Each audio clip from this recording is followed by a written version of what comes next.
Yes, yes.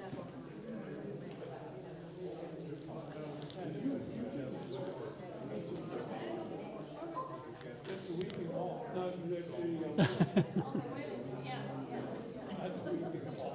Well, that's up in relation. Yeah, it sure is. Yeah, slight distance.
Good afternoon, everybody.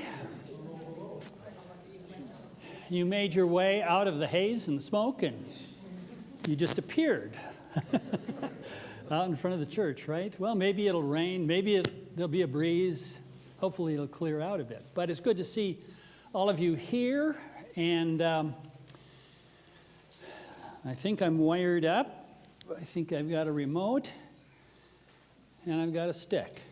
That's all I need, I guess, for today. So, good to see all of you. I will begin this evening, as I did last time, with a few points that emerged last time or have emerged previously, but need to be remembered again and carried forward as we think about this third session. And then following that, I'll make an announcement about a couple of, or a few handouts that Carol had made in the church office, and I'll tell you about those. And then we will kind of get into some unfinished business from last time. And I think we will get back to the Apostle Paul and Romans 9, 10, and 11. And from there, we're going to take a look at about 4 individuals from the early church that in their own way contributed to this business of early Christian anti-Judaism, if not anti-Semitism, but at least anti-Judaism, and set the church on a particular trajectory from which it has had a difficult time recovering. And then after all of that, I want to get to this transition from anti-Semitism, anti-Judaism, anti-Semitism to Israel. And I'm going to show you several maps that I will, at the outset now, say some of these maps are, by the time you see them, are way out of date. Things over there change by the day, but you'll get the gist. And hopefully you'll be able to see them well enough on the screens, and I'll do some pointing out. Then I want to begin tonight, but continue on next week, thinking about what I have titled The Blessing and the Curse of Memory, Israel and Palestine and Their Dilemma. To think about modern Israel, to think about the modern Palestinians, to think about Gaza, and to do it in a fulsome way, you'd have to identify many different strands And the one I'm going to do is related to the whole issue of religion and memory.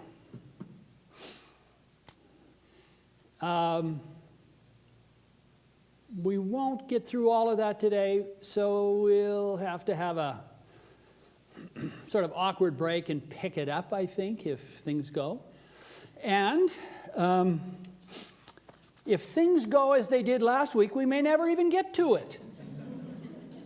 I really appreciate hearing your ideas, your questions, and your perspectives on things. But I would like again to just say at the outset tonight, as I did at the beginning a couple of weeks ago, that the title of this, A Christian Looks at Jews and Judaism.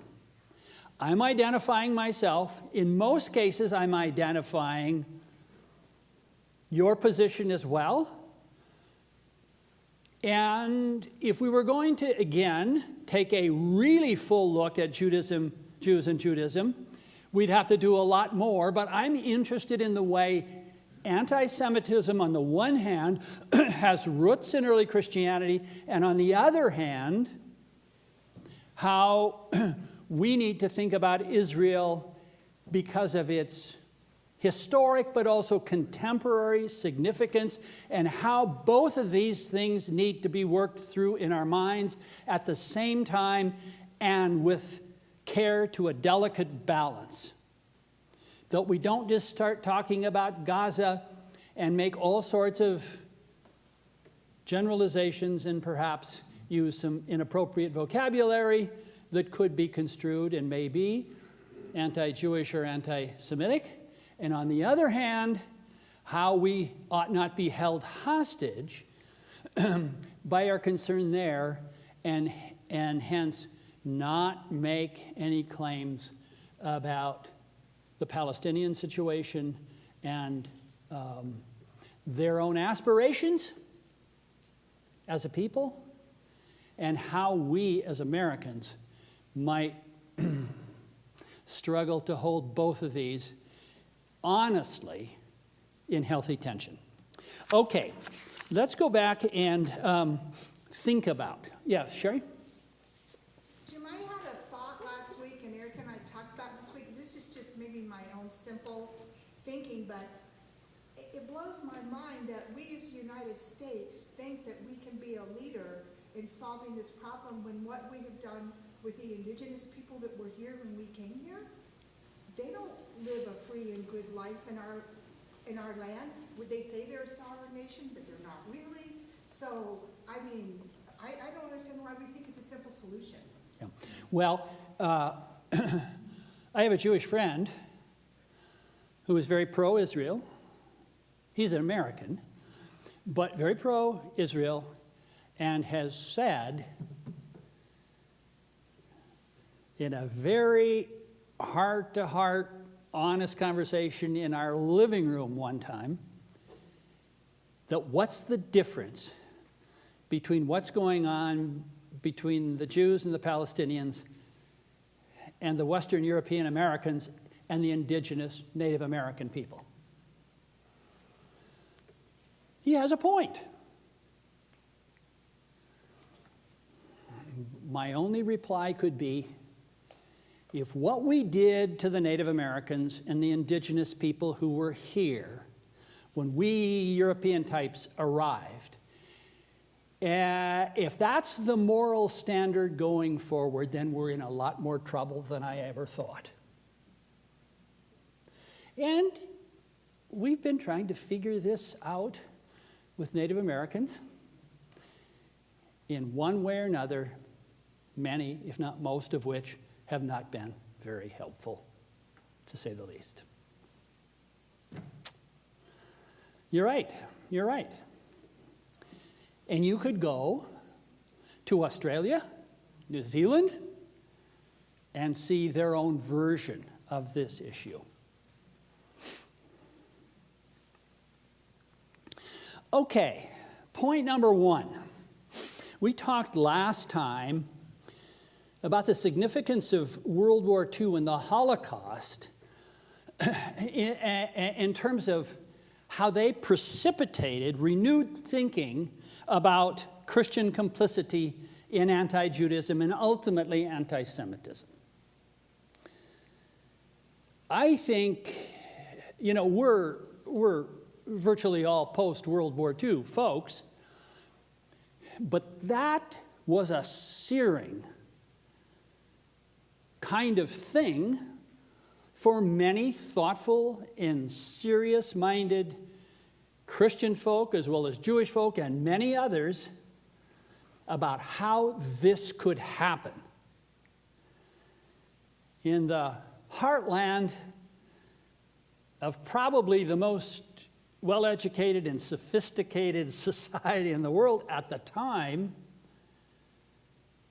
with such disastrous consequences. And if you've ever traveled in Germany to any of the concentration camps, death camps, and so on and so forth, you know how moving that can be.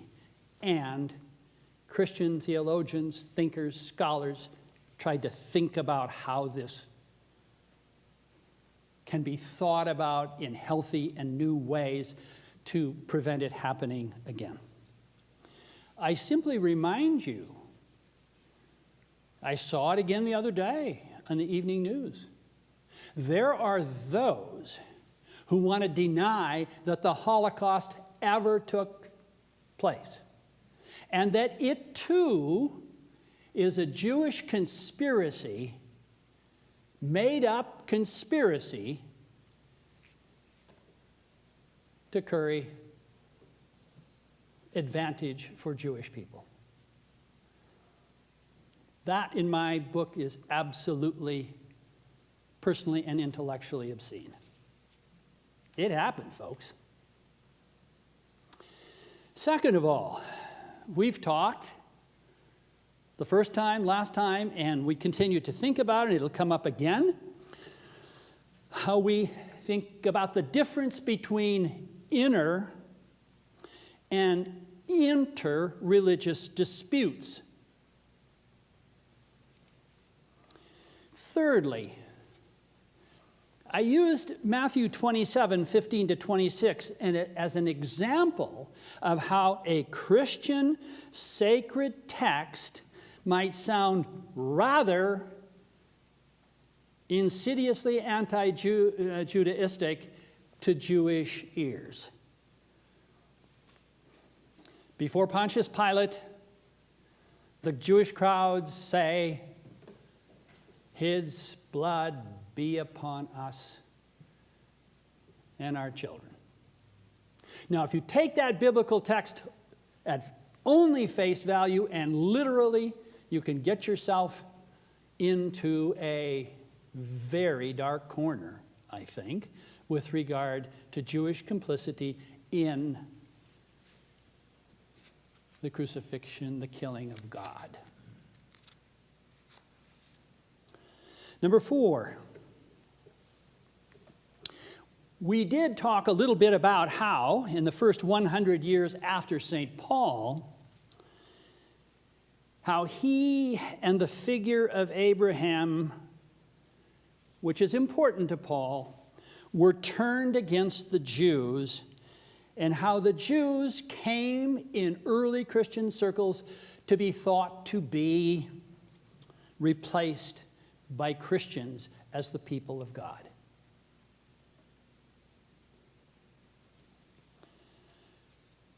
If I really wanted to put you to sleep, I could go into a great deal of detail. I promise you I won't. But I am going to show you a few people, ancients, who thought about this and contributed to it. 5. Again, I reiterated my view that we've got in the early church anti-Judaism. The question of anti-Semitism, which is distinct, clearly grew out of that. But is it anti-Semitic in the earliest periods of the church? I think that's still an open scholarly question. Maybe. I'm still to be convinced about that. And again, I'm still trying to keep alive this rhetorical idea: the truth in these matters is not and need not be singular. Okay? That's kind of a up to the moment here. Those ideas can come back up as we go forward. But we have a little unfinished business. And I think, Scott, you raised this issue with regard to a verse in Romans chapter 11. I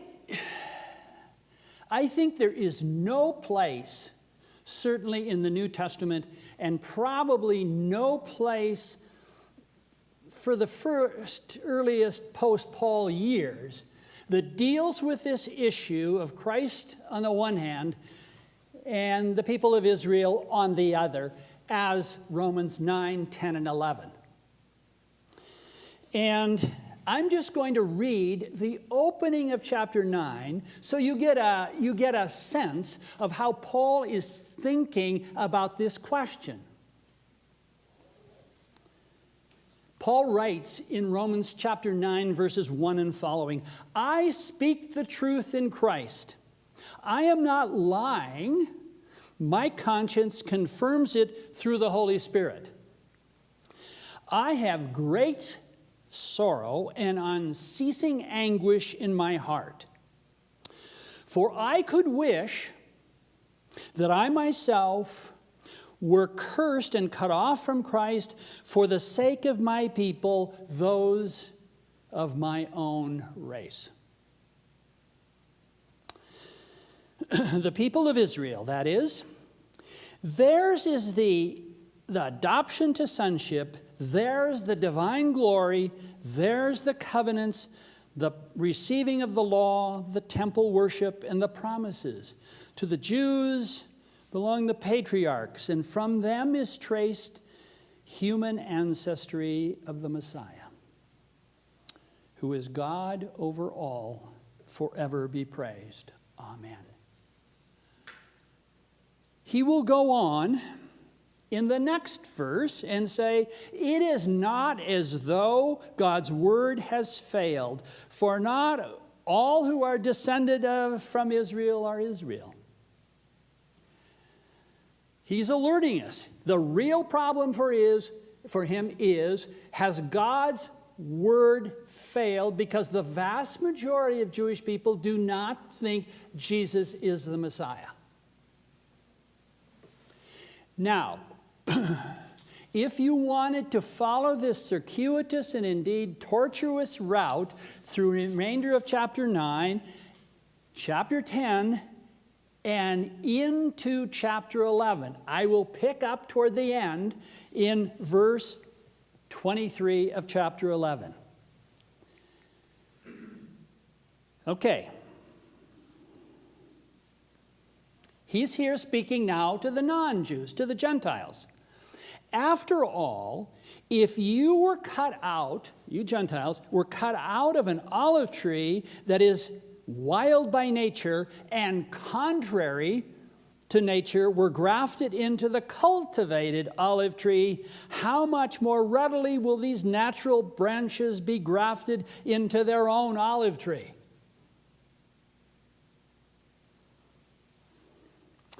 I do not want you Gentiles to be ignorant of a mystery, so that you may not be conceited. Israel has experienced a hardening in part until the full number of Gentiles come in, and in this way all Israel will be saved. As it is written, "The deliverer will come from Zion. He will turn godlessness away from Jacob." He goes on. As far as the gospel is concerned, they are enemies for your sake. But as far as election is concerned, they are loved on account of the patriarchs. For God's gifts and his call are irrevocable. And on he goes.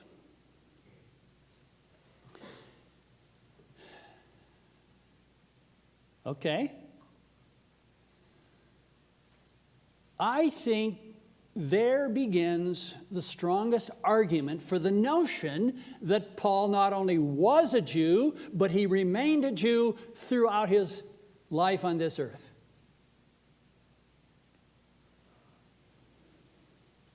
But he's struggling with a very thorny theological problem for him. He thinks Jesus is the anointed one of God, Messiah, the Christos. And at the same time, not all of his kinfolk agree with him about that. Does that mean God's word has failed? Oh, that couldn't be. As he gets to the end of all of that, those last 3 verses, he speaks or writes what I would call a kind of doxology. Or maybe it's a lament or a confession when he says, "How unsearchable are the divine judgments and how inscrutable his ways. For who has known the mind of the Lord, or who has been his counselor?" It's like he's saying, look, folks, here's the discussion. This is the best I can do, but really, who knows the mind of God? Who is God's counselor on this? This is a mystery. I've done my best. Now, Paul is not usually identified as a person who's timid or humble of heart and mind. He may be thought of quite the opposite. But in this case, he is saying, look, this is what I think, and what I think is important. But it's clearly penultimate. Okay? Are you with me here so far? Now the question then becomes, or a subsidiary question of this is, you might say, yeah, Paul was a Jew. But after the Damascus Road, certainly he became a Christian. Okay, Steve, if I could make this work here.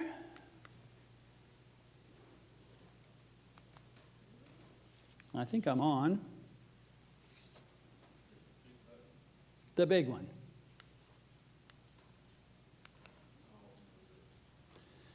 You can go through these 3, and then we'll get to the next one, okay?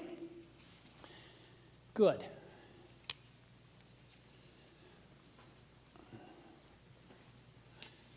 Can you see this reasonably well? Okay, Paul's actual conversion. There are many, many scholars today who think we ought not even use the term conversion with regard to Paul and his Damascus Road experience. We should use the word call. He was called to a new vocation as a Jew. I'm okay with the term conversion if we know what he converted from to what he converted to. Let's just take this big blue circle as diagramming Judaism writ large. We know that in first century Judaism, there were many different kinds of Jews. There were Pharisees, there were Sadducees, zealots, people who were willing to take up force of arms. There was the Jewish community and the Essenes. The Jesus community was one alongside of several other Jewish groups, many of which maybe we don't even know about anymore. So first century Judaism was a relatively diverse phenomenon. That's even before we get into the business of distinguishing Jews in the homeland of Israel versus the diaspora Jews in North Africa and elsewhere in the Mediterranean world. So you could say, and I think this diagram, if not perfect, it gets to the point, that Paul, before whatever happened to him on the Damascus Road, was a Pharisee. He is a diaspora Jew. He's a Pharisee. So whatever happened to him on the Damascus Road, psychologically and religiously, he changed from one kind of Jew to another. He's still a Jew, but he moved to become a follower of Jesus. Now notice this circle here is on the boundary line of Judaism. What I'm trying to indicate by that is that the early church, and Paul included, was taking the message of Jesus to non-Jews, Gentiles. We see that especially in Romans and Galatians. We also know, historically, that over time, well past Paul's day, this group here became larger and larger, relatively speaking. Okay, Scott?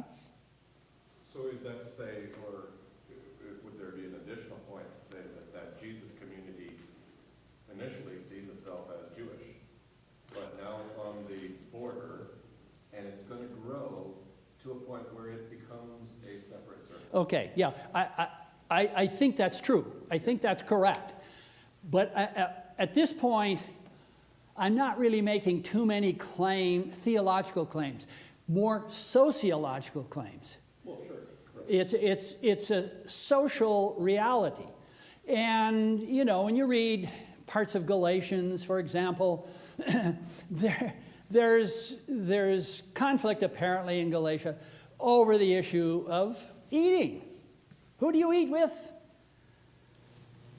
What do you eat? So there's all this sociological stuff going on there, and Paul is pretty adamant that, not pretty adamant, very adamant, that it's by faith that these Gentiles come in, not by observance of food requirements, circumcision, or the sacred calendar. Observance of the sacred calendar. Now, I don't personally think that in Paul's life this split had yet taken place.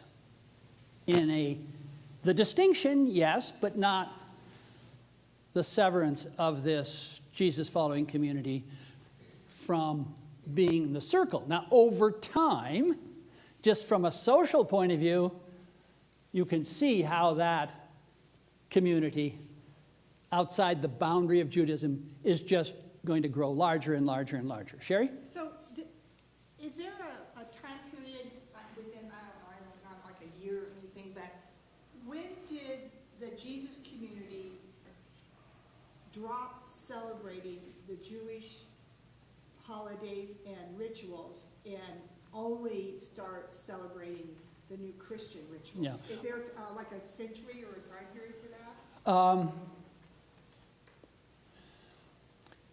The first reference to Christians is in Antioch, later in the 1st century. I think it's hard to know. Let me rephrase it. It's hard to put a place and a date on when this just happened. A little later on, we're going to come back to Chrysostom, 4th century. If we really wanted to get into this, we could talk about Judaizing. People who were ostensibly followers of Christ, but were interested in keeping Jewish customs and celebrations and so on and so forth. And there's a difference between what's going on in the East with regard to that question and what's going on in the West. But it persists for decades and decades, if not centuries. It would be nice if we could just say, on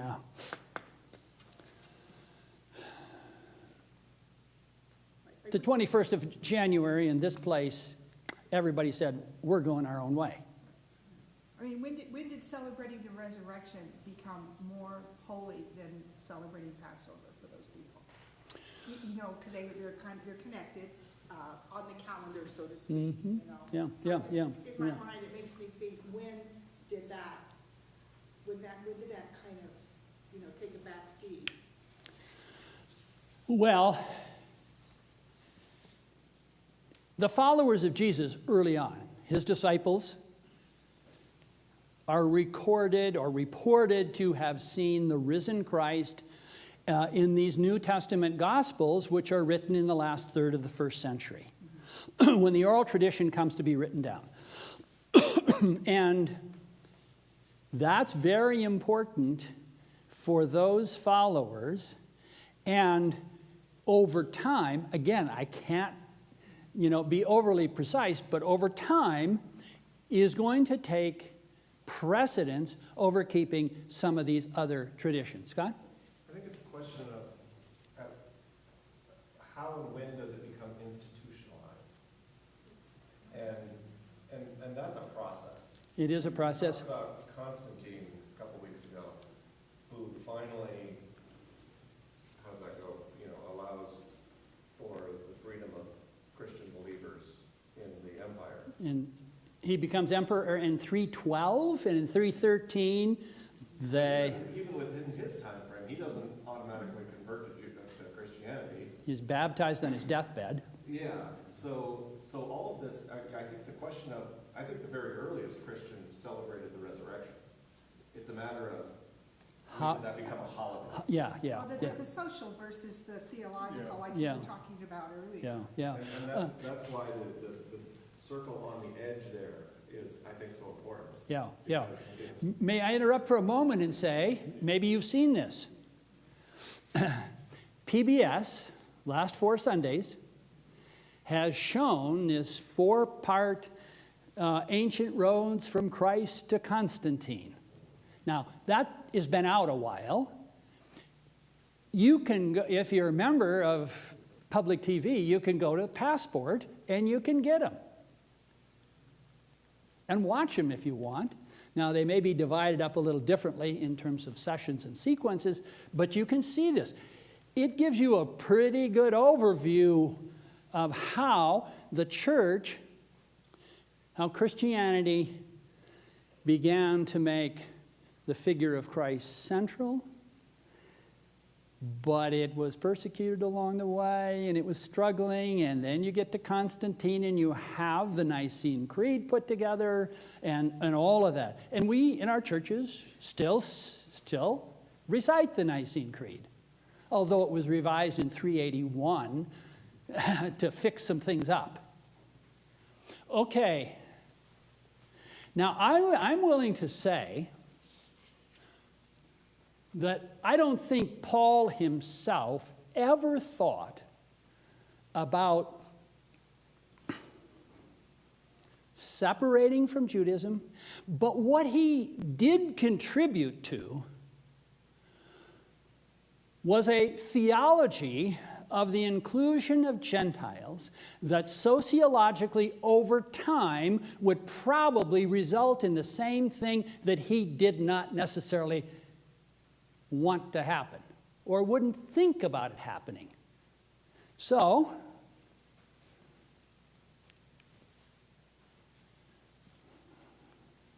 okay, we're coming back to this same question sort of conceptually with a diagram.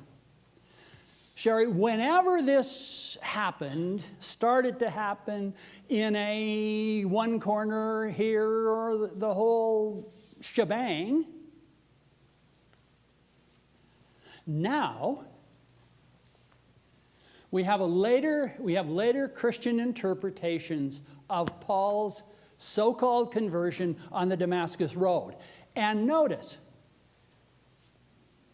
it's going to be perceived as a change from Judaism to Christianity. Remember, in Paul's own day, there wasn't any Christianity. But here now, it appears as though when we read Galatians and Romans and we think about Paul and all of that, what are we dealing with? We're dealing with a guy who was a Jew, but on the road to Damascus became a Christian. Makes perfectly good sense, doesn't it? Except for the fact that in Paul's own day, I don't think he wanted to do that, believed he was doing that, or was there anything that could be recognizably called Christianity at that point? No.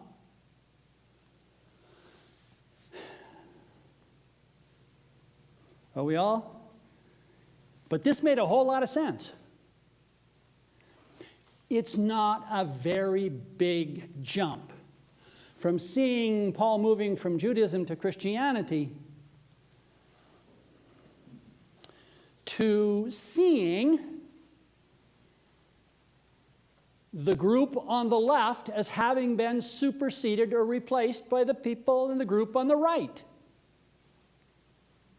And when they bring the Gentiles in, they dilute the history of the group having This- connections. That's right. This group now is going to be, if not exclusively, overwhelmingly Gentile, not Jewish. Makes perfectly good sense then, doesn't it? That we are different and separate from them. We believe they don't. The problem of singular truth is coming into play in part because they believe this, they think this is their theology that's emerging, a supersessionist replacement theology, but this one is going to have some very serious consequences.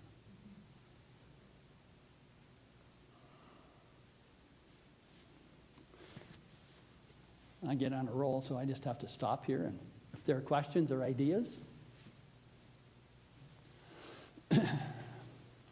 I think, and no, I have to tell you, I'm not the only Pauline scholar around who thinks this way. This has become more and more the kind of normative concern among Pauline scholars. Now, we may debate about exactly after Damascus Road, the nature of Paul's Judaism as a Pharisee from the diaspora and all those kinds of things, and begin to read those epistles in different ways. But this basic framework is pretty consistent. Isn't it true that quite a few Jewish scholars will view Paul as apostate as well? Yes. I think that you're right. On the one side, Christians are doing stuff to Paul the Christian. On the other side, Jews are looking at Paul as an apostate. I taught a class for years and years and years entitled Paul, Apostle or Apostate. And interestingly enough, the Jewish scholars who early on, not more recent times, but early on, were buying into a Christian reconstruction of Paul, and maybe this is most true of Lutherans, that Paul, what Paul is arguing about really when it comes to faith and law and so on, is that he's arguing against legalism. Jewish legalism. You can see it's not a big step to move that these folks are hidebound by Torah, rules, regulations, and so on and so forth. And of course, Paul in Christ found new freedom and liberty through faith, shall we say, justification by faith. Many Jewish scholars were picking that idea up, and they would say, oh, Paul was in his arguments about legalism was really reflecting a kind of decadent form of Judaism in the first century. Yeah, it was legalistic. I'm not sure. And there have been some enormous scholarly works that have been produced to show that the Jews were not necessarily just hidebound by their legalism at all.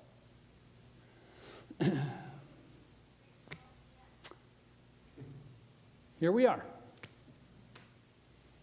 It helps me to think of Jesus as a rabbi.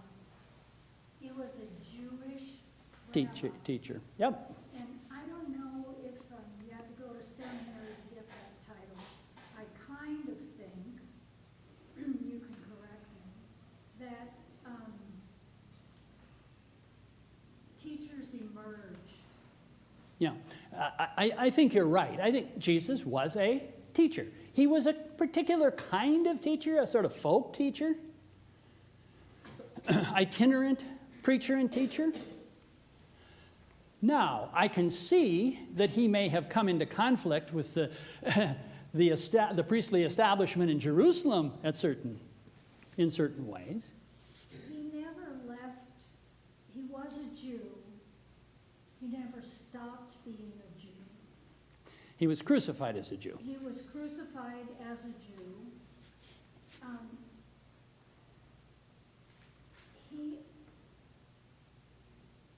His teachings suggest the idea that people outside the Jewish tradition have value. Yes. That Jesus not only throughout his life remained a Jew, that's what he was, but the people outside of Judaism have value. Yes. Carol, in a sermon, was it 2 weeks ago? Mark portrays Jesus as going out of the traditional Jewish land to Gentile land and doing certain things. So you get this sort of logical, incremental idea that if the people outside Judaism have value, what should we say to them? Yeah. And understanding that the Jewish people are under the control of the Romans, so they're very protective of who they're affected by and who has control over them. And, they'll gladly give up the control to the hierarchy within their temples and stuff.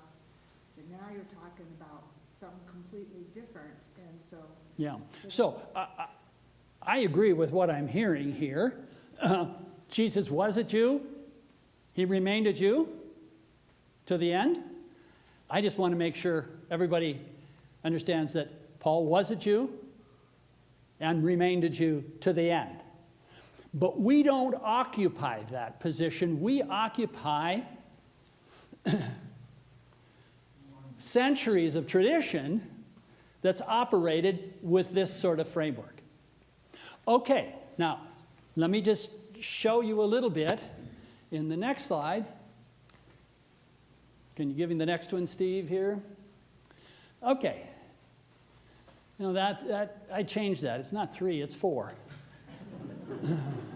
Pretty soon, I've got files with titles here and there, and I'm not sure what's been saved where. But I did change it. I saw that it was wrong. I want to take these 4 individuals in the early period of the church. The first 3 would appear within 100 years of Paul's death, and then Chrysostom we're out into the 4th century. But they're all significant.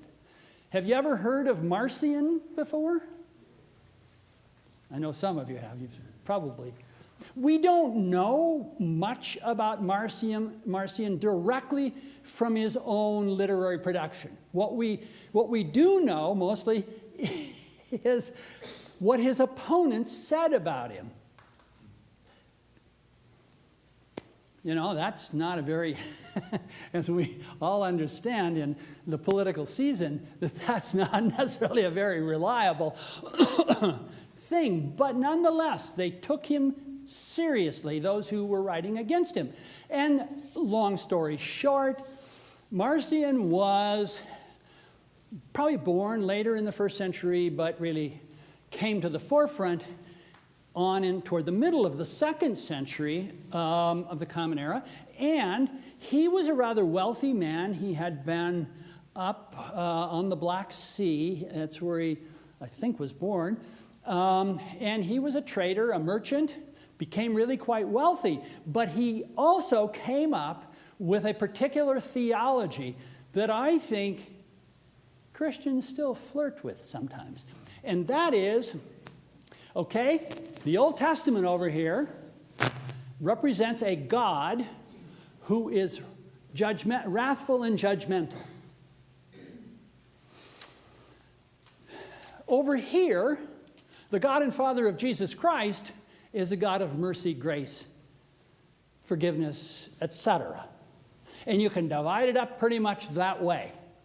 So what we ought to do is dispense with the whole of the Old Testament and just keep most, not all, of these New Testament documents. I think he was going to keep Luke, if my memory serves me correctly, purged of all references to the Old Testament. Likewise, Paul's letters are okay if we purge from them all the references to the Old Testament. If Marcion had carried the day, we would have a much shorter New Testament. Kind of like little Gideon Bibles. Yeah, the Cliff Notes or something, I don't know. But in any case,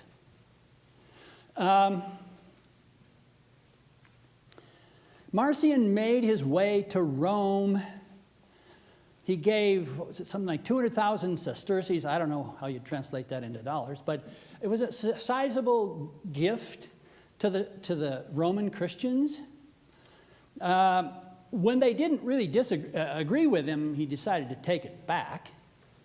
And in his day, now we're talking about, say, mid-2nd century, there were Marcionite churches all over the place. And the church fathers started to get nervous about this. Irenaeus, Tertullian, others. And they started writing against him. And here I chose to take a look at Tertullian. He was from the ancient city of Carthage.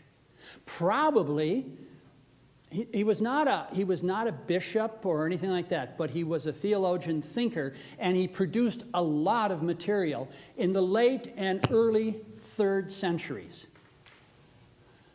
And he wrote a lengthy treatise against Marcion. But notice how he does it. He says, well, Marcion is probably right that the God we see in the Old Testament is judgmental, wrathful, but why is that the case? It's not because there's something wrong with God, there's something wrong with the Jews, they deserved it.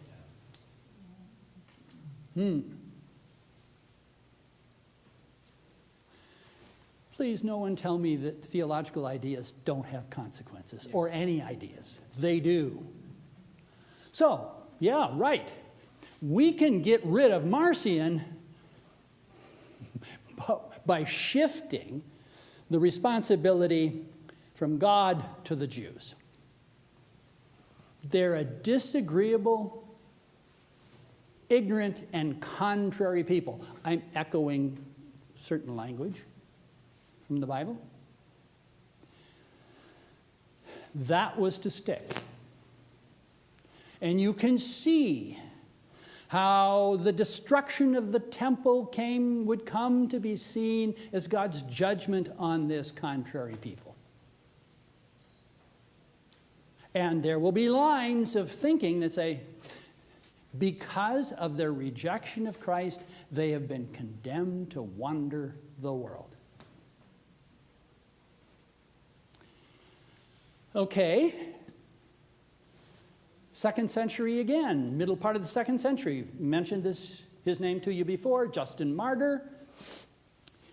He writes a fictitious dialogue with Trypho, where there's this Christian and this Jew in this figurative debate over Christianity and Judaism, and of course, what's superior about Christianity over Judaism, and how it is that Christianity has superseded Judaism.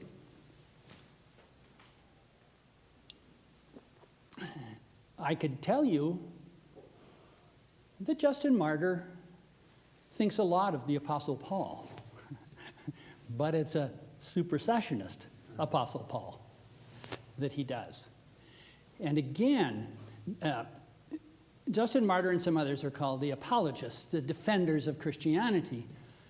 And he goes on ruthlessly trying to show how it is that Jews have been superseded in the economy of God's salvation.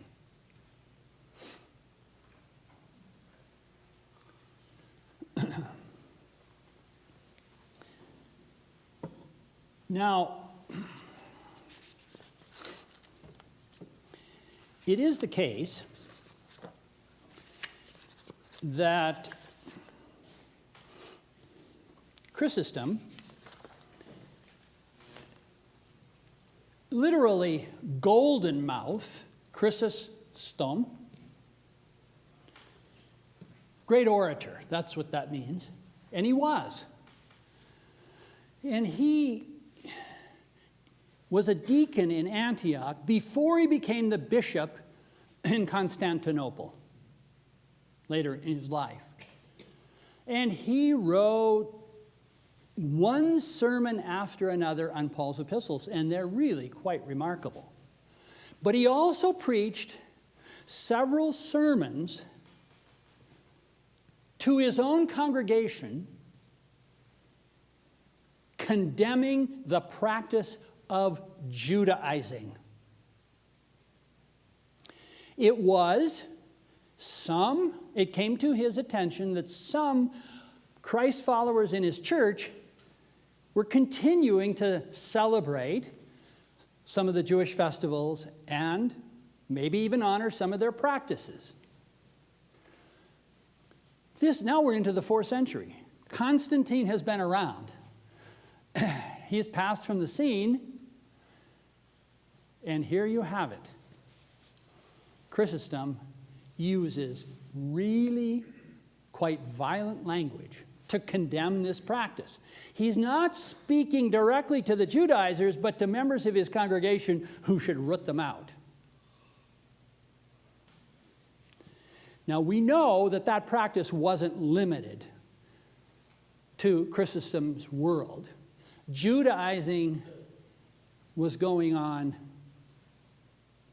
in many corners of the East, and here and there.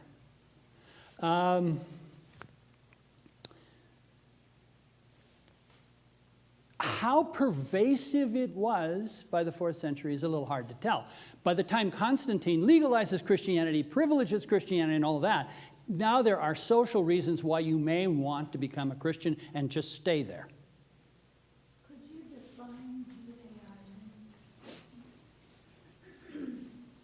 Judaism? Let me see if I can. Years ago, the I don't know, was it University of Michigan was publishing a new dictionary of the Bible in 6 volumes about like that, and they asked me to write the article on Judaizing. Now, I can't remember what I said. Judaizing means that you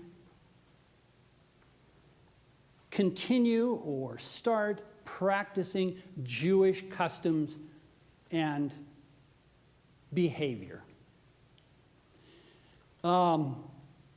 Apparently among some, they hadn't crossed the line and hadn't abandoned all that stuff yet, or they were attracted to it.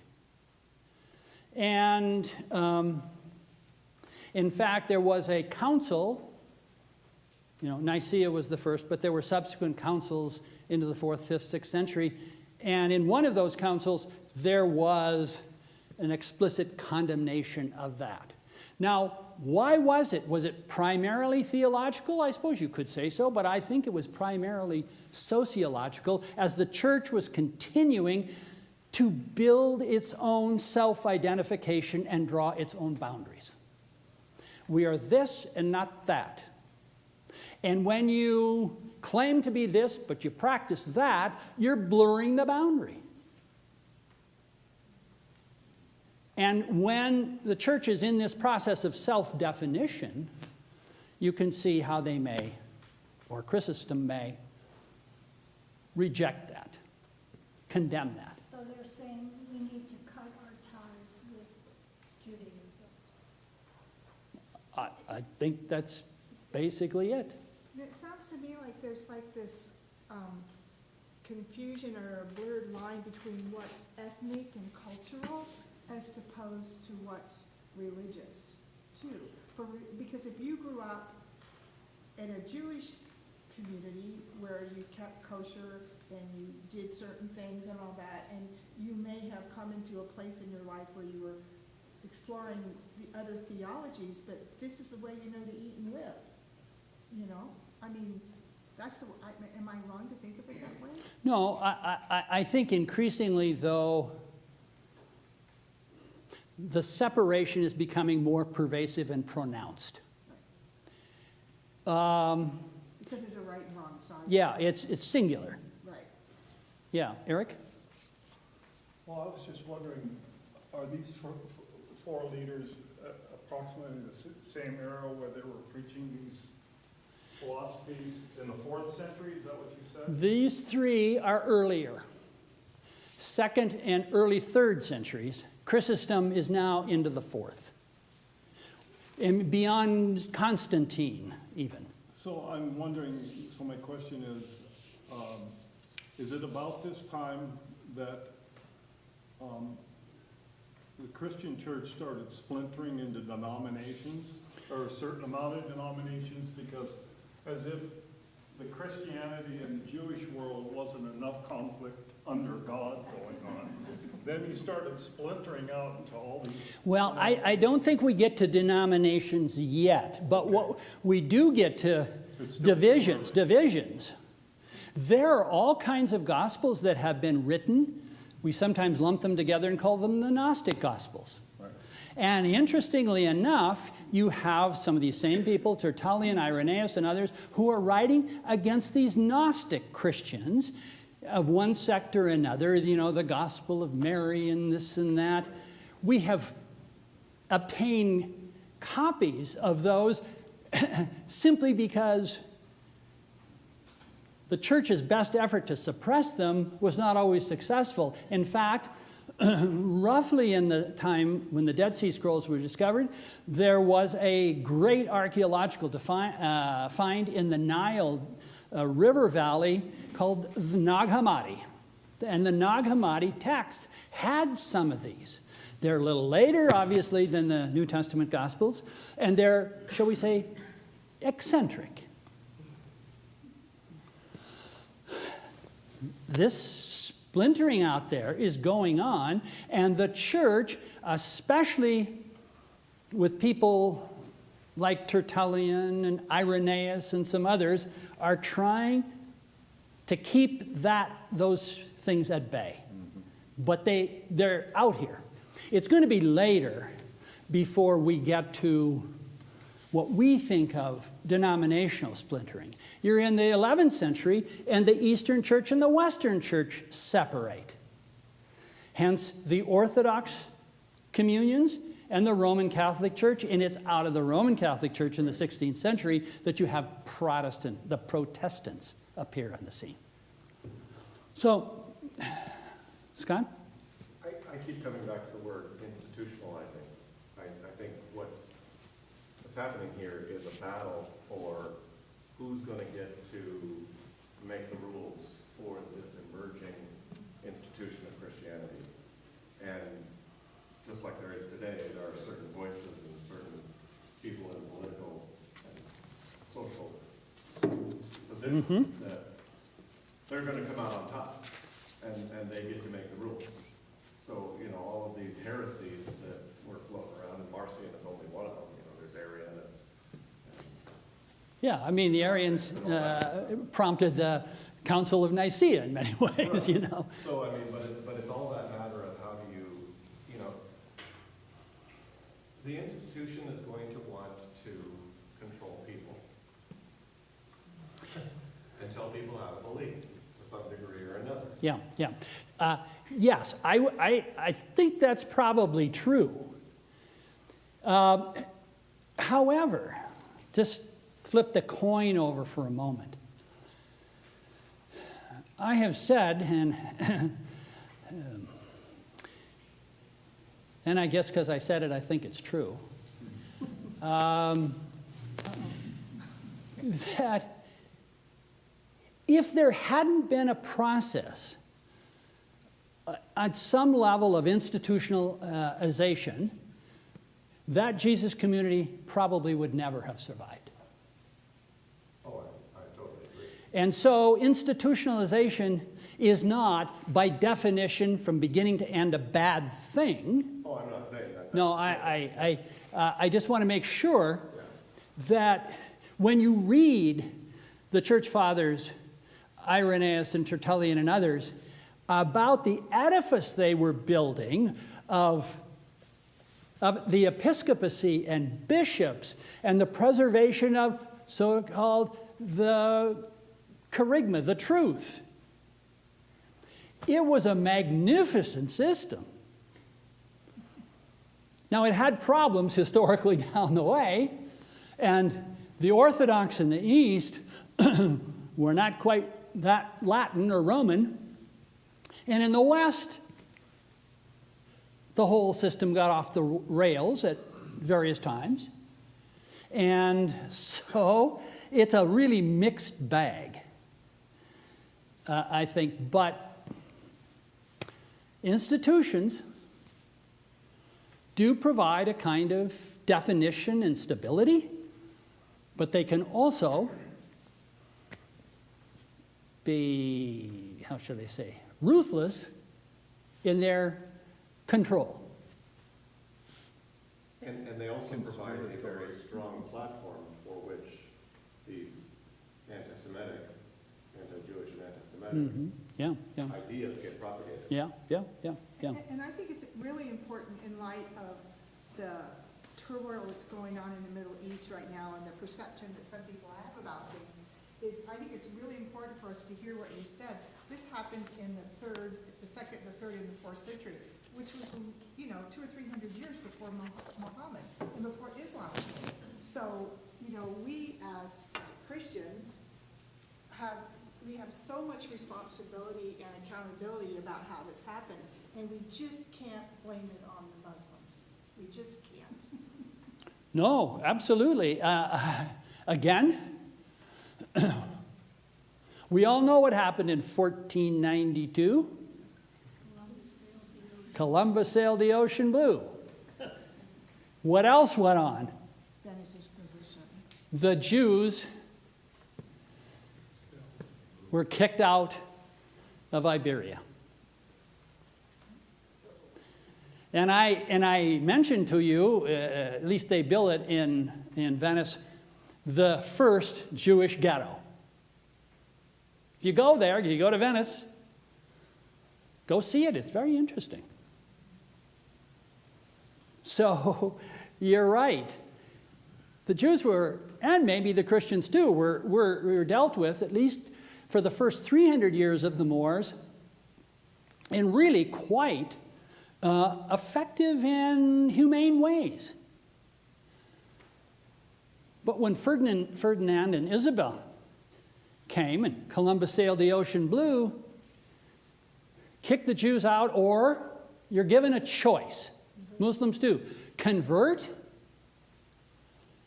or be killed or we'll kick you out. Or, maybe it's the same kind of thing. And Muslims had a pretty good record in the Iberian Peninsula for that period. Gary. But 200 years later, in 1683 or something, they were just about, whether it's the Turks or the Ottoman Empire, the Muslim faith or whatever it's called, Mohammedans, you call that. The Mohammedans. Yeah, go back, just to use that term. Mm-hmm. They were just about ready to take Northern Europe at the gates of Vienna. Yeah, they were, during Luther's time, they were threatening Vienna. So there's enough to make us shudder all the way around from one tradition to another at different times and under different circumstances. But maybe we can learn a little bit from those times and those situations where there's a glimmer of something better. Okay, now that serves as a kind of a transition, I think. Is this not working, or am I? Huh. I'm going backwards now. No? Okay, here we are. We're going to make a switch now. Just look at this map, and it gives you a conjecture or suggestion about how the ancient Hebrews, after the Exodus, wandered in the wilderness and eventually get up here to the land flowing with milk and honey. It's hard to take all the Old Testament texts and make it work out, but people have tried. So don't follow too quickly. But all I would say is, if you're kind of a hard-bit Protestant like I am, and you're looking for a religious experience, climb to the top at sunrise of Mount Sinai. It is a religious experience that you share with literally hundreds of other people, all singing hymns in their own language. and you see the sun come up. Well, we didn't ever have a Moses who brought the tablets down, but you know, it's and up here and so on and so forth. Now, the conquest of the land, I'm sure, has been glorified and sanitized in the Old Testament. You know, the walls come tumbling down and all of that kind of stuff. I think a whole lot of scholars of the Old Testament think it happened much more by assimilation. Moving in here, moving in there. And then, of course, in all of this world, 12 tribes. Dan was here first, but then they moved up there. Most of them are west of the Jordan River Valley, but some are east. If you were to come up here, right there, you'd be standing today on the Lebanese border, basically. It's a lovely place. Water flowing, trees. Of course, you might hear artillery in the background right now. Now, this is probably, let's say, at least 1,000 years before the time of Christ. It's old. We're talking about 3,000 years ago. Skip over those 3,000 years to the 20th century. This is a way of making the long story short.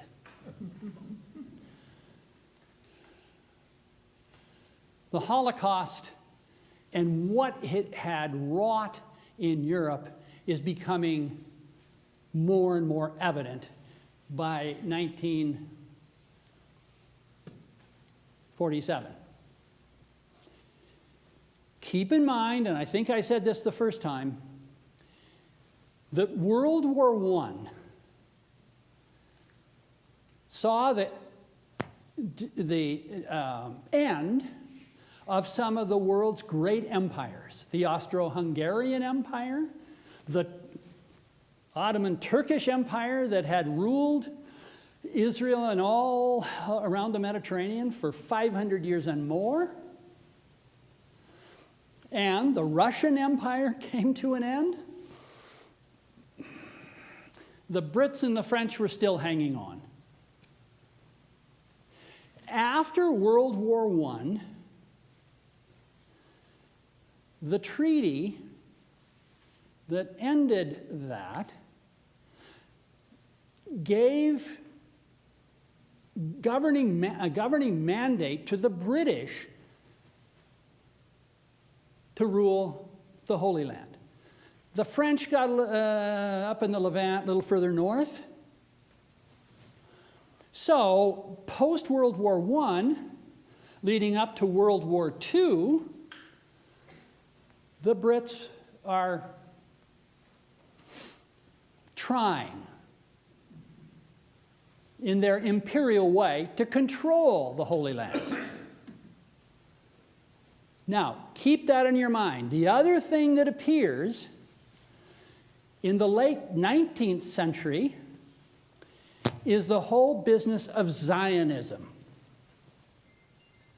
Theodor Herzl, from the Austro-Hungarian Empire, and basically, I think, correct me if I'm wrong, Gary, Vienna, a journalist who began to develop the idea. He was a secular Jew, by and large, and he began to develop the idea of, at the end of the 19th century and the beginning of the 20th century, the reconstitution of the Jewish people in their native land, the Holy Land. And he got some sympathy. Now, there's something called the Balfour Declaration, who was the Minister of Foreign Affairs for the British, who agreed that there should be a Jewish homeland. I think it was about 1917 or in that time frame.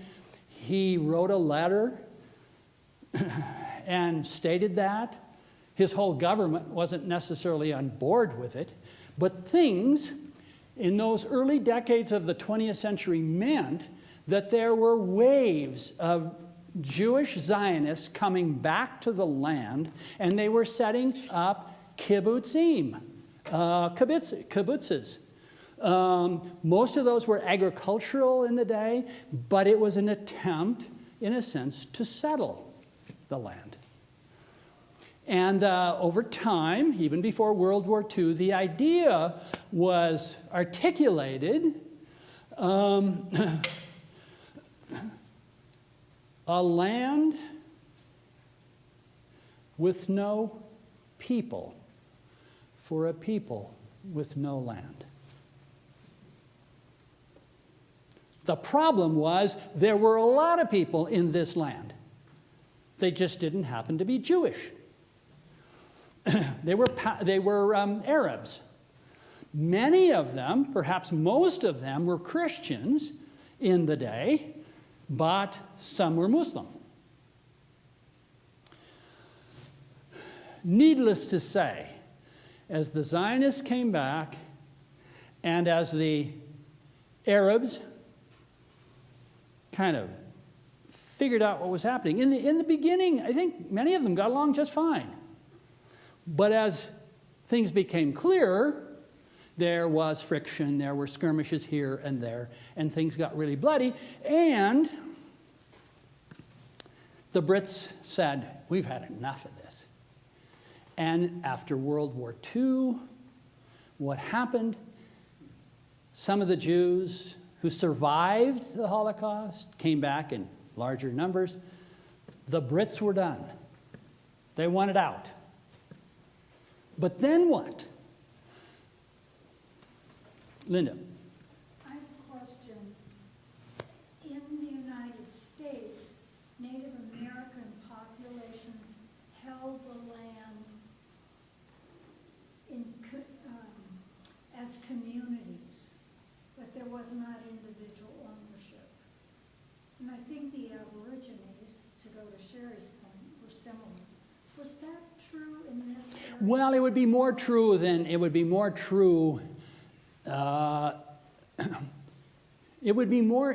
be partially true that, they were sheep herders. They had olive trees. Now that might be those trees might be mine. Whether there's some title somewhere that legally does that, but tradition and custom and so on and so forth. I suspect that there was some similarity to the way indigenous folks on this continent thought about their own hunting grounds and so on and so forth. But you come from Europe, you're going to have a different idea, probably. Private ownership. So after World War II, the newly formed United Nations came up with a partition plan. The green lines would be the Jewish state, the red lines an Arab state, and Jerusalem would be an international city. Well, the Arabs didn't go for this. They could only see that they were losing what they thought they had. Okay.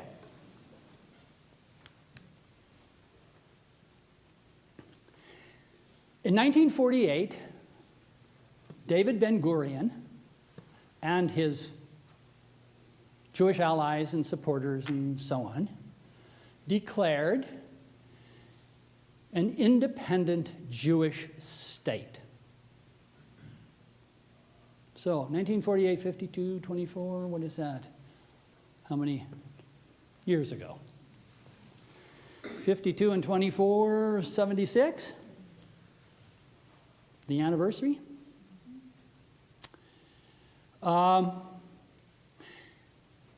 That anniversary is treated today by Israelis kind of like we treat the 4th of July.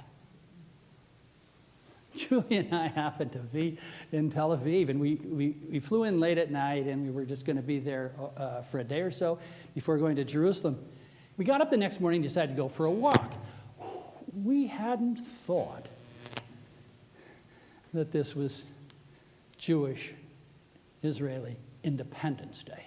We get to the park on the north side of Tel Aviv, wandering around. It is like the 4th of July. Everybody's celebrating, except Palestinians. This is the Nakba, the catastrophe. Okay, war broke out, and the Israelis end up with more than the partition plan would have given them. This now will go to Jordan. Gaza will be controlled by the Egyptians. So you can see how things are coming into view here a bit.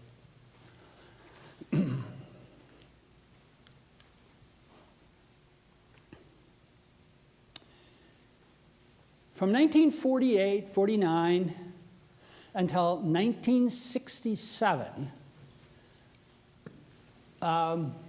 there were some wars, skirmishes, one thing and another. But in 1967, what happened? The Six-Day War. I remember it vividly because we had just finished our first year in college and had just gotten home. It was June, listening to the radio. And on came a name that's enshrined in the history of early Israel, Abba Eban. Here was the spokesperson for the Israeli government as the war broke out between Israel and all of their neighbors. Abba Eban was not a kid from the sticks. He was incredibly sophisticated. He knew the West, educated at Cambridge in England, and when Abba Eban came to the United Nations to make Israel's case, people understood him. He spoke our language with great elegance. In the run-up to this, the Israelis got word that they were going to be attacked, and on the assumption that the best defense is a good offense, they attacked first. In 6 days,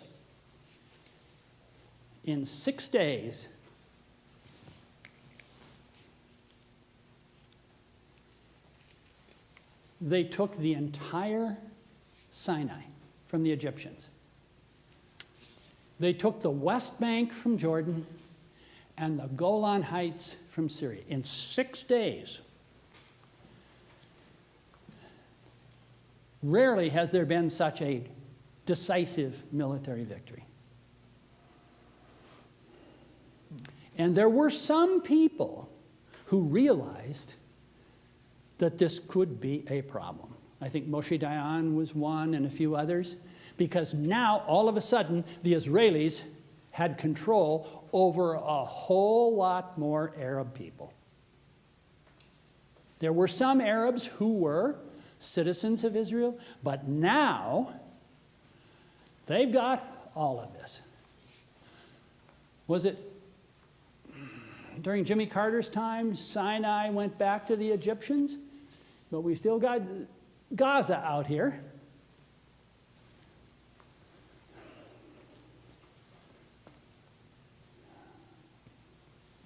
Are we doing okay? Is this making some sense? The West Bank is now under Israeli control, and there are an awful lot of Arabs who live there. And the Syrians no longer control this. How many of you have been to Israel? Have you gone to the Golan Heights? Have you gone to the West Bank and around? So we went down to Hebron, that was scary enough. Yeah. Down to Hebron. It just so happens that this map obviously looks flat. This is the lowest place on the face of the earth. It's mountainous, rugged country here. Within, 20 miles or whatever, you climb way up from the Dead Sea to Jerusalem.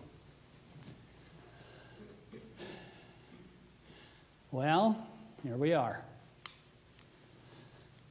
Now, 67, that's 33 and 24, between 50 and 60 years.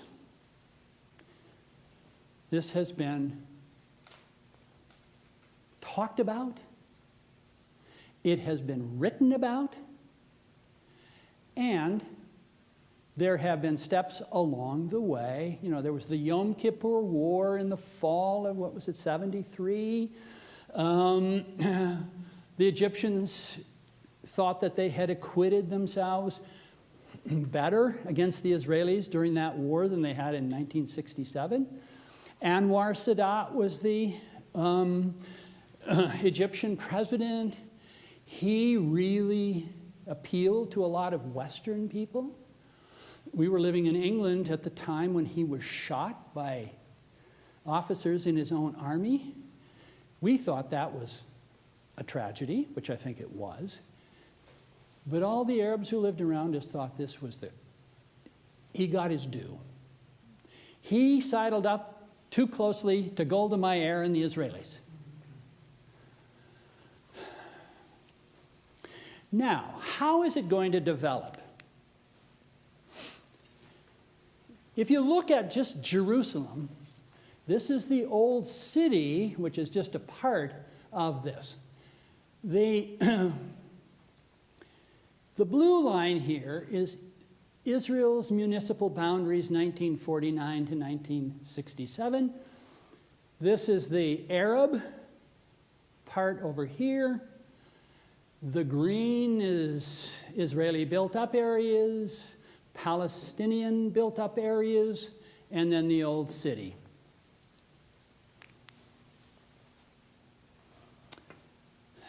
Where am I going? Maybe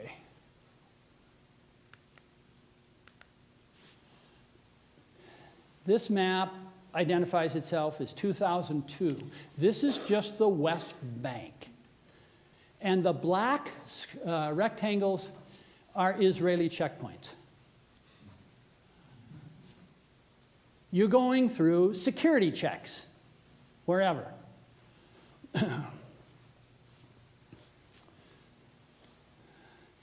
By then, though they call it the fence, but it's really a wall, the red lines here had already begun to separate Palestinians, in some cases, not just from the Israelis, but from their own farmland.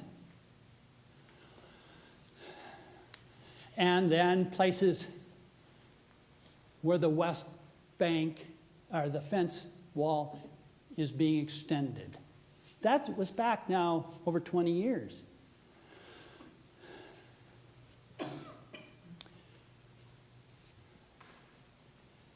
Bethlehem, Jerusalem, and Ramallah.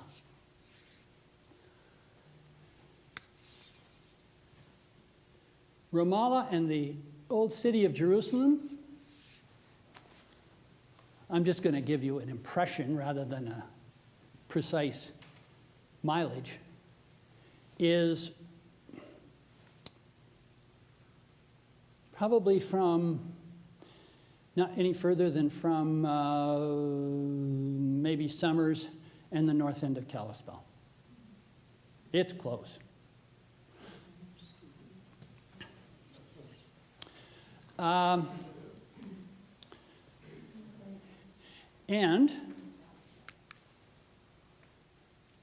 am I going?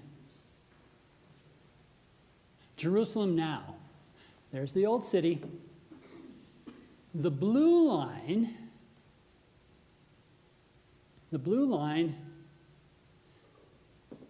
the enlargement of Greater Jerusalem, the city limits after Israeli annexation. See how it's grown? Here's the red line, was the armistice sign, 1949 armistice line. So that's the whole setting up of encouraging the people to make up settlements and claiming land. Well, let me just, can I go back? Well, this is fine.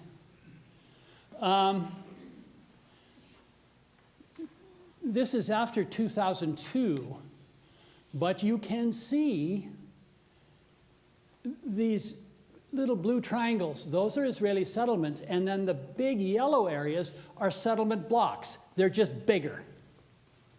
This is all the West Bank. And then these are Israeli constructed roads. Who can use them? The settlers. The Jewish Israeli settlers.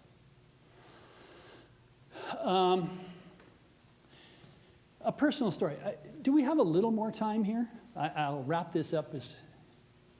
Are we doing okay? I won't take you until midnight.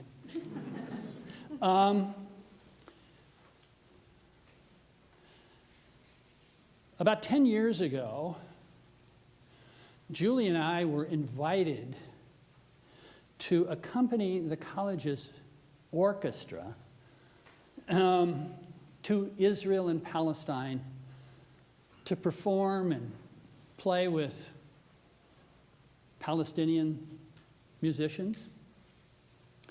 And we were up here in the Galilee, staying at a Palestinian school that was started by a Melkite bishop, Elias Shakur. He wrote the book Blood Brothers and all of this kind of thing. And he had retired by that time, but we were staying on the campus, and the students were playing with the local music students, which was very moving. We were getting ready to leave, and we were going to go from there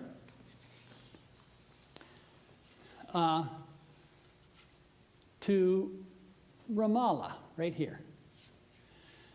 And they were going to play with Palestinian students there.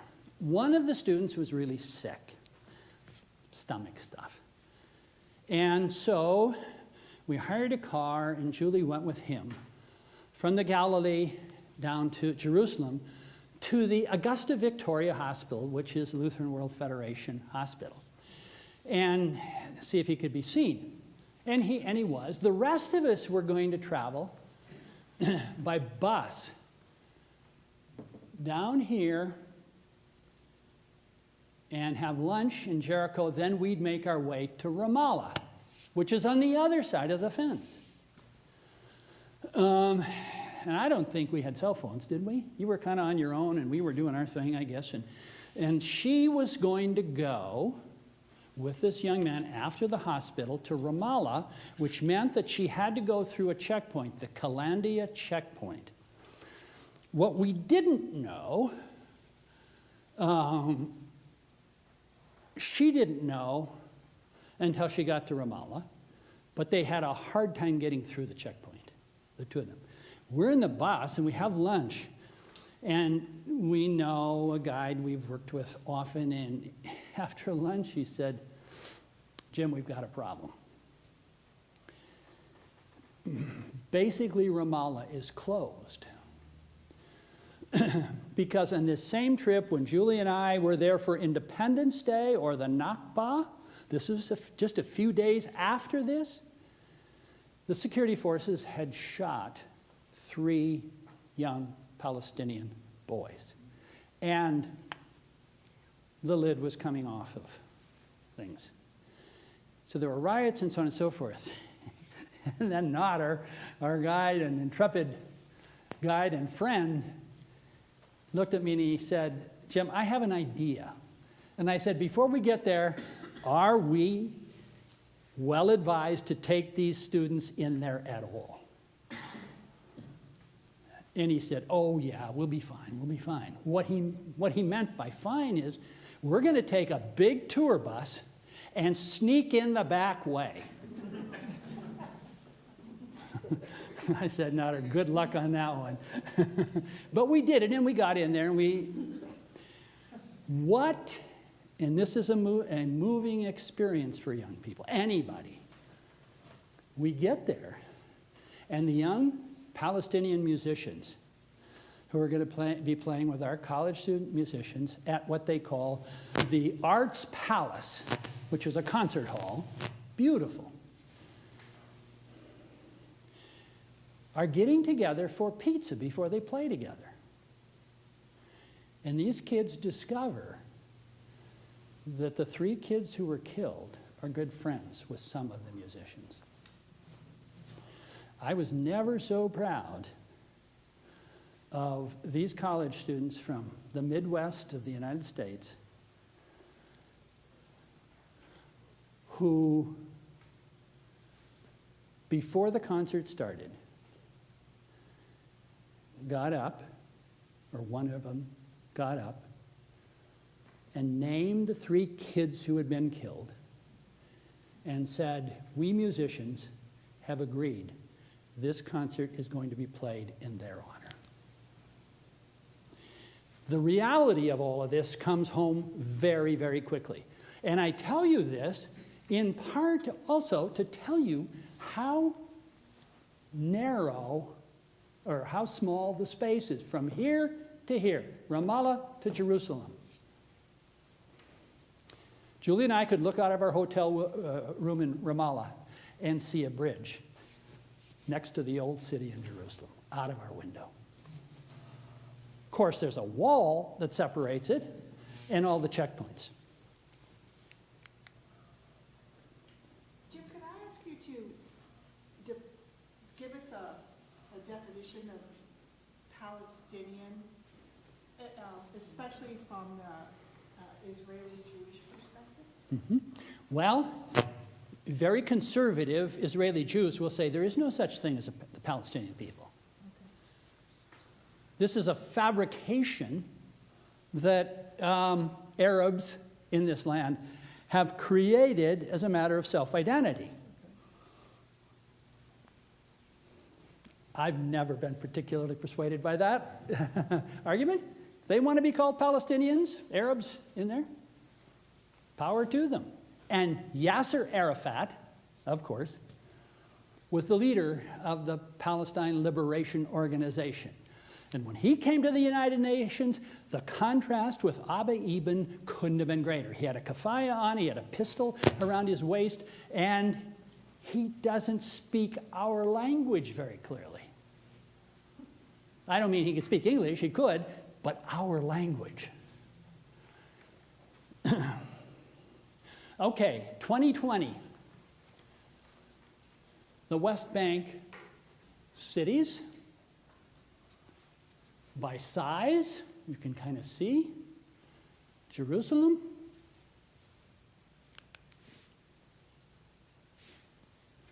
Now we get to Gaza.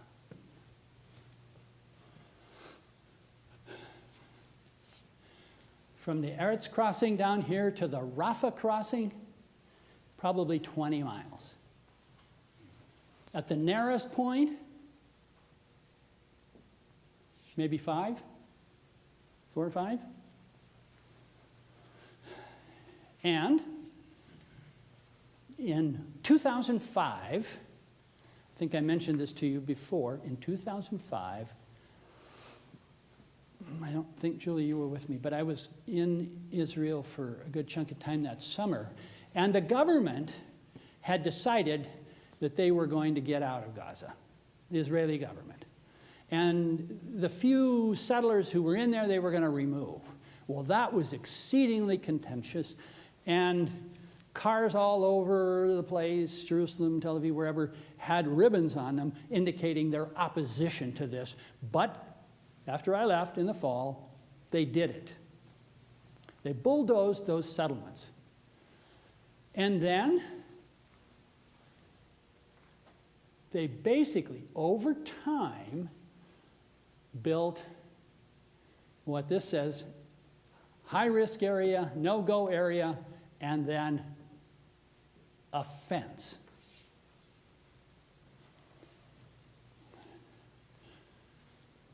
If you think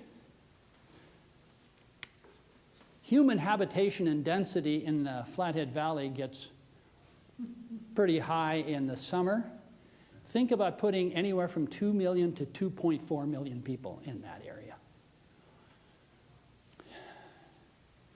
Over time,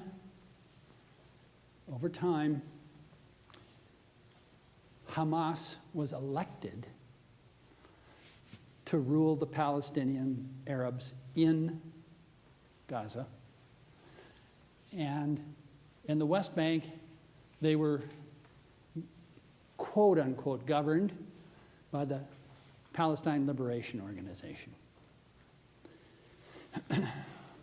And over the years, about every 3-4 years, things would get unsettled. The Israelis would fire back, and as they would say, we need to mow the lawn periodically until October 7th. So when you say Hamas was elected, what was Hamas at the time when they were first elected? Were they seen as not the terrorist group? Yeah, we weren't too happy with them in this country, terrorist, because they were associated as a Iranian proxy, Okay. and were getting money there. Maybe some of you have heard me say this before, but one evening in Jerusalem, this was well before this time, but we were coming home from downtown, the old city, dusk, maybe kind of like this, a little darker, and we were in a cheroot, which is basically a van that just stops and picks people up and takes them down the road where they want to go. And we got into this cheroot in downtown Jerusalem, and there were probably 5 or 6 young Arab kids. They looked like 18 or 19, but I'm sure they were in their early 20s, and they were hopping mad.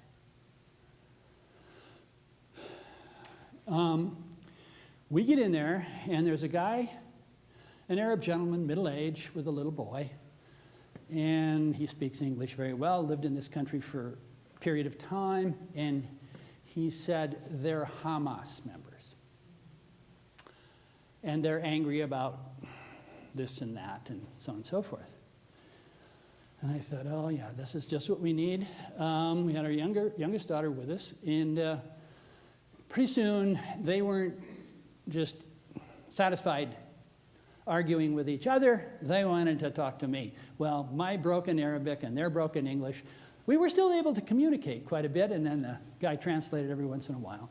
But they proceeded to give me their philosophy of history. The Roman Empire declined and fell. The Byzantine Empire rose and it fell. The Austro-Hungarian Empire, the Russian Empire, Soviet Union Empire rose and fell. The American Empire is rising, but it too will fall. Well, we went back and forth and we discussed. Pretty soon they were going to get out, and I had to get out so that they could get out.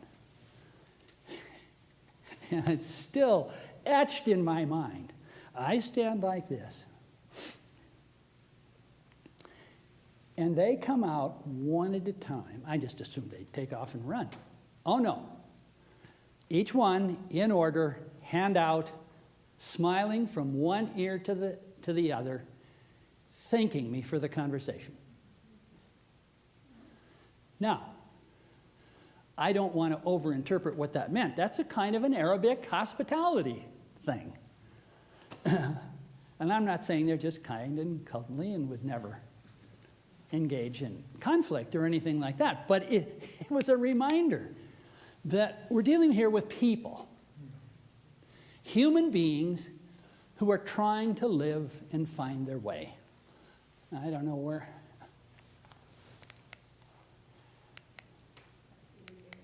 Well, where I'm going the wrong way. Can you get me back to that Gaza map, Steve? I can't seem to do it.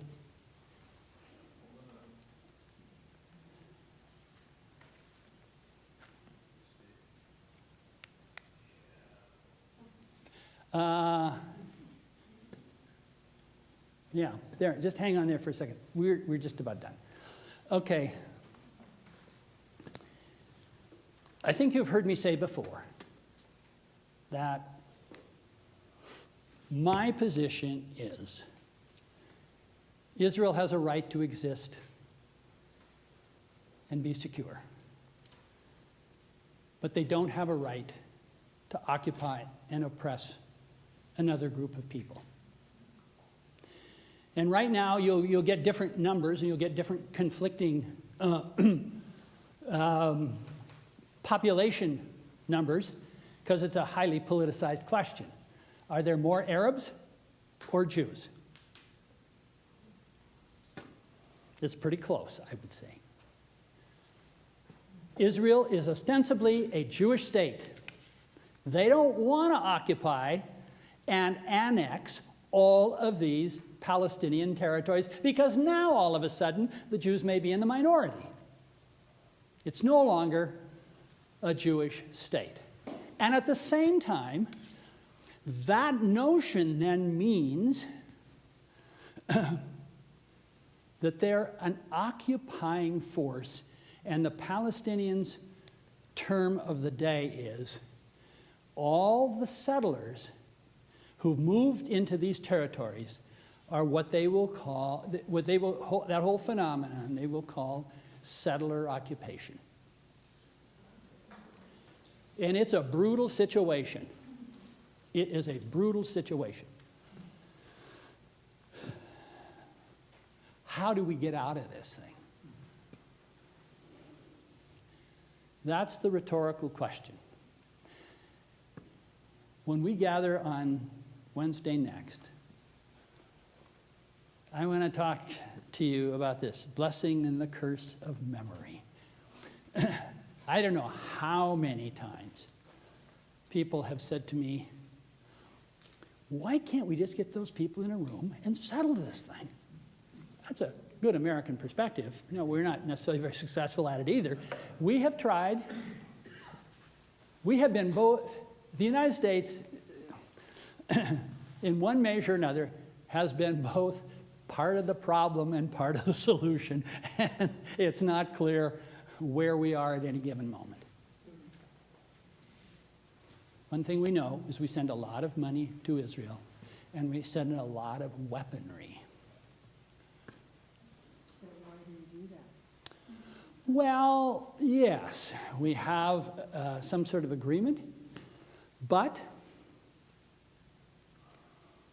if Benjamin Netanyahu is in power, he doesn't mind being the tail that wags the dog. My metaphor, he doesn't mind thumbing his nose at us. If I were to go there today and say, where is Palestine? If you were asking the question of an Israeli, they would say there isn't one. There is no Palestine. And they're technically correct. There is no officially internationally recognized state of Palestine. If you would speak to a Palestinian, they'd probably look at the West Bank and Gaza. So if there's no official state of Palestine, how did they have an election to decide who was going to govern that? Well, you can still have elections without an official state. It's a complicated dance between... So does the UN recognize Hamas as the governing body of the Gaza Strip? Okay. Is that a fair question? Benjamin Netanyahu did for years because he thought he could use them to separate from the Arabs in the West Bank. And he could play one off against the other, and he could keep the Americans at bay for pushing for a two-state solution.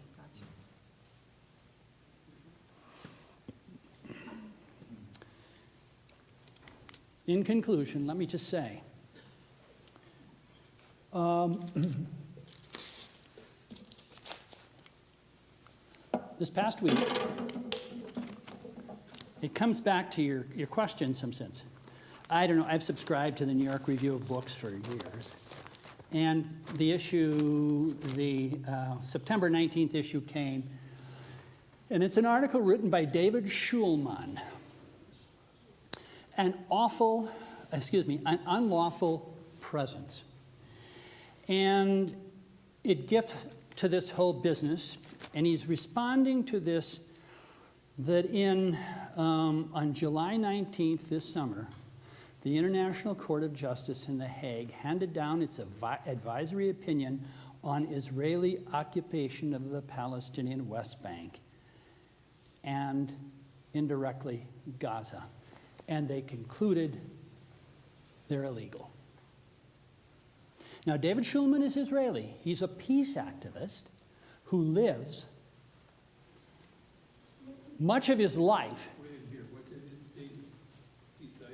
They decided that the Israeli occupation of traditional Palestinian territory, the West Bank and Gaza, are illegal, according to international law.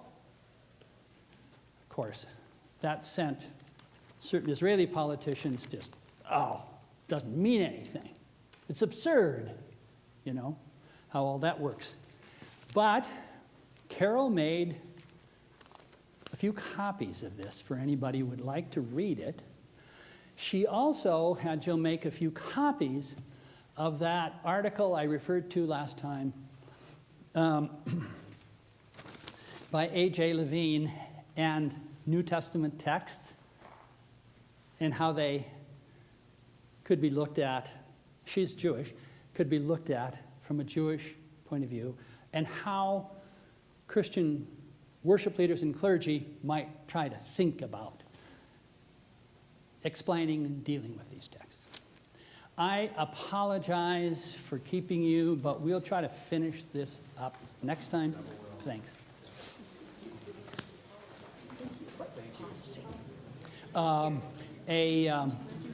A heretic or a traitor. Okay, Yeah. thank you. Yeah. There's complicity.